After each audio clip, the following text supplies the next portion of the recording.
नमस्कार, पुनः स्वागत है आप सबों का मेरी कक्षा हिंदी साहित्य और संवेदना में। आज की कक्षा में हम अंतरा भाग 2 में संकलित कविवर मलिक मोहम्मद जायसी जी की रचना पद्मावत के नागमती वियोग खंड से आपके पाठ्यक्रम में जो 12 मासा दिए गए हैं उसका जो अंतिम पद है उस पद की व्याख्या देखेंगे। तो सर्वप्रथम हम पद पढ़ें, तत्पश्चात हम व्याख्या उसका करेंगे। फागुन पवन झकोरै बहा, चौगुन सियो जाई किमी सहा। तन जस पियर पात भा मोरा, बिरह न रहे पवन होई झोरा। तरिवर झरै झरै बन ढाखा, भई अनपत्त फूल फर साखा। करहिन्न बनाफती किन्न हुलासु, मोह कह भा जगदून उदासु। फाग कर ही सब चाँचरी जोरी, मोही जिय लाई दिन ही जसी होरी। जौ पै पिय ही जरत अस भावा, जरत मरत मोही रोस न आवा।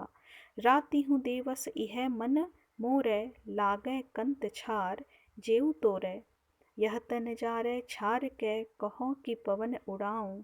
मकु तो ही मारग होई, परौ कंत धरै जह पाऊं। यहाँ कुछ कठिन शब्द हैं, सर्वप्रथम हम उसे देख लें। जैसे है तिनुवर, तिनुवर का अर्थ है तिनका। अनपत, अनपत अर्थात पत्ते रहित। बनाफती, बनाफती का अर्थ है वनस्पति। हुलासु, हुलासु अर्थात उत्साह सहित, उल्लास के साथ।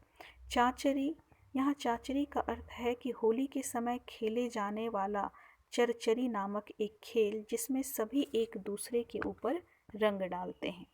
पियही, पियही अर्थात पिया। मकु, मकु अर्थात कदाचित या मानो। प्रस्तुत पद में कवि जायसी जी ने फागुन मास में चलने वाले पवन झकोरे शीत को चौगुना बढ़ा देने के बाद जो ठंड महसूस होती है, जो अधिक ठंड लगता है, उसका चित्रण यहाँ किया है। इसके साथ साथ उन्होंने जो होली, बसंत ऋतु में हम होली मनाते हैं, तो उस होली का भी यहाँ जिक्र किया है कि किस प्रकार बसंत ऋतु के सौंदर्य और होली के बीच जो नागमती है उसका विरह और बढ़ जाता है। इसका विशद चित्रण उन्होंने इन पंक्तियों में किया है। कवि यहाँ कहते हैं कि फागुन पवन झकोरे बहा, चौगुन सियो जाई किमी सहा।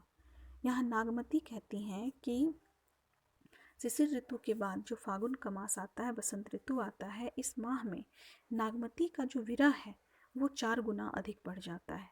क्यों? क्योंकि इस माह में जब हवा बहुत तेज चलने लगती है तब शीतलहर उठने लगता है और तब और अधिक ठंड बढ़ जाती है, जो बहुत ही असहनीय हो जाता है।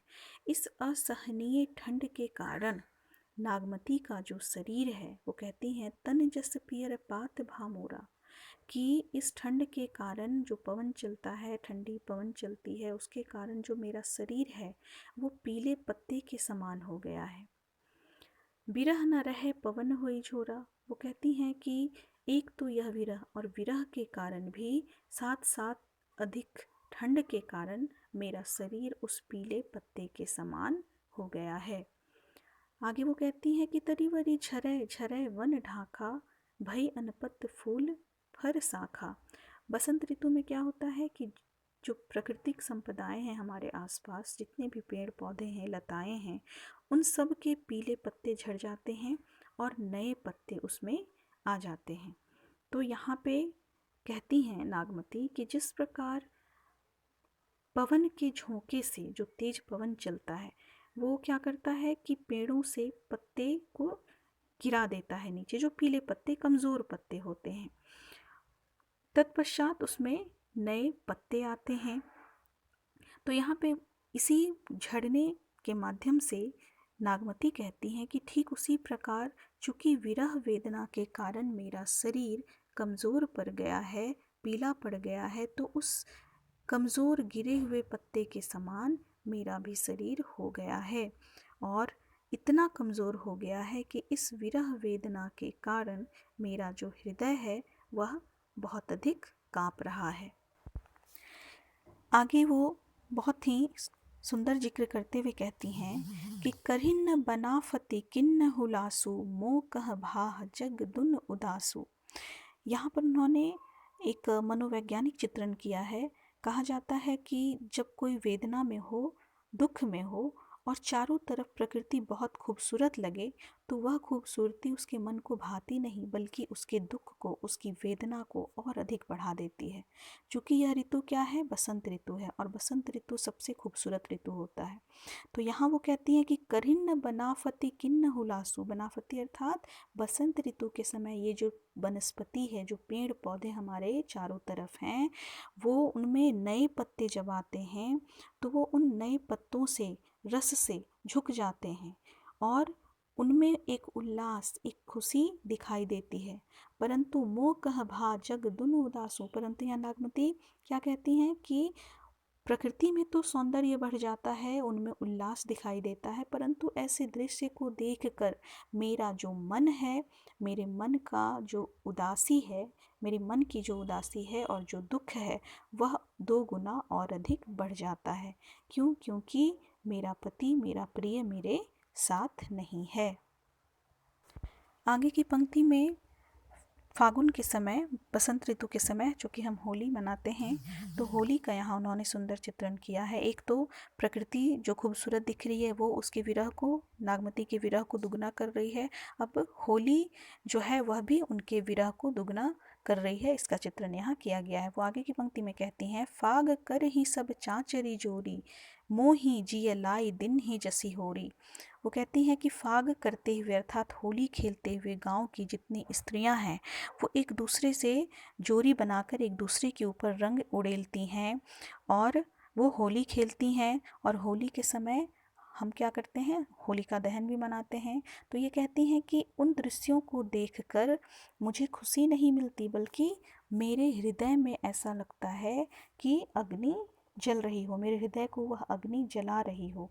तब वे कहती हैं कि ऐसे समय में यदि मेरा प्रिय, मेरा पति नहीं आते हैं, उनके दर्शन मुझे नहीं होते हैं, तो मेरे जो प्राण हैं वह निकल भी सकते हैं। वैसे भी मैं मरणासन अवस्था में ही हूँ, अतः मेरा सौभाग्य होगा कि मैं अपने पति का दर्शन कर लूँ।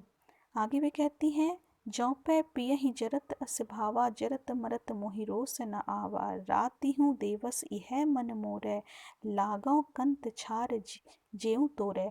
चूँकि यहाँ पर उन्होंने कहा कि इस विरह की अवस्था में सब कुछ देखकर मेरे हृदय में अग्नि जल रही है और ऐसा लग रहा है कि अब मैं मरने वाली हूँ, मरणासन अवस्था में हूँ। तो यहाँ पर उनके लिए सौभाग्य क्या है कि उनके पति उनसे आकर मिल लें।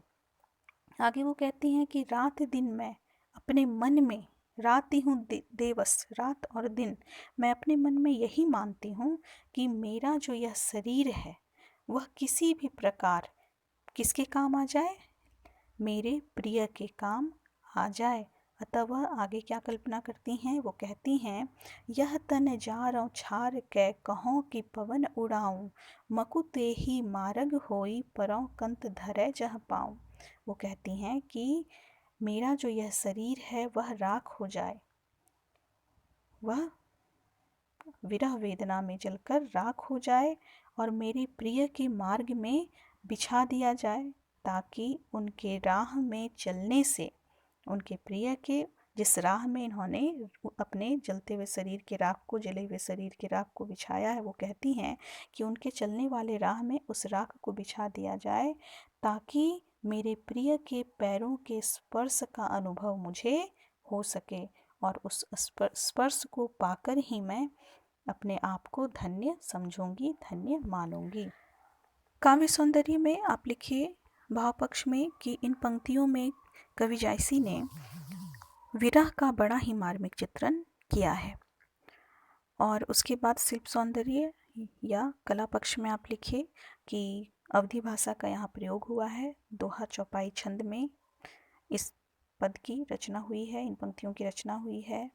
उपमा अलंकार और अनुप्रास अलंकार तो बहुत सारे जगहों पर है, वो आपको आता है ढूंढने, आप ढूंढ लीजिएगा। इसके साथ साथ यहाँ झरै झरै में पुनरुक्ति प्रकाश अलंकार है।